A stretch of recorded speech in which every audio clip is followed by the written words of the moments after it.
Hello my student and everyone. આજે English ગ્રામરનો part 3 ની શરૂઆત આપણે કરી રહ્યા છે અને આજના ટોપિકમાં આપણે વાક્ય બનાવતા શીખીશું. કોન્ફિડન્સ ઉભો કરશું કે મને અંગ્રેજી બોલતા આવડે છે.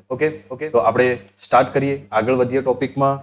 આપણે પાર્ટ 1 માં આર્ટિકલ એ અને એન વિશે શીખ્યા હતા. પાર્ટ 2 માં I you, he, she, it, we, you, they વિશે શીખ્યા હતા અને I you, he, she, it, we, you, they કઈ રીતે બોલાય છે, કઈ રીતે યુઝ થાય છે, એ તમામ આપણે શીખ્યા હતા.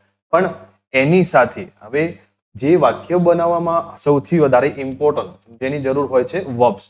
એ વર્બ્સ ના હોય તો આઈ યુ, હી, શી, ઇટ કઈ રીતે કામ કરે છે આપણને ખબર પડતી નથી. તો આજે એ શીખી અને આપણે એક નાના સેન્ટેન્સ બનાવતા શીખી જઈશું અને એક કોન્ફિડન્સ ઉભો કરીશું. અંગ્રેજી બોલવા માટે સૌથી વધારે જરૂરી હોય તો જે છે એ વર્બ્સ.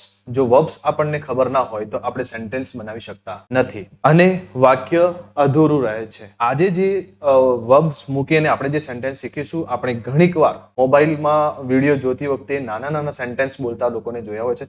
ભલે હિન્દી અને હિન્દી અને ગુજરાતી બોલતા હોય કે બીજી કોઈ લેંગ્વેજ બોલતા હોય, પણ એક નાના સેન્ટેન્સ બોલતા આપણે સાંભળ્યા હોય છે. એ સેન્ટેન્સ કઈ રીતે બોલાય છે એ આજના ટોપિકમાં આપણે ખાસ શીખીશું. જે આપણે વાત કરી રહ્યા છીએ જે વર્બ્સને, એ વર્બ્સ જે રોજબરોજ આપણે ક્રિયાઓ જે કરીએ છીએ એ ક્રિયાઓ જે છે એ એક વર્બ છે. ઉદાહરણ તરીકે જોઈએ, ઈટ એટલે કે ખાવું, સ્લીપ એટલે કે ઊંઘવું, રન એટલે કે દોડવું. તો આ જે છે એ વર્બ છે.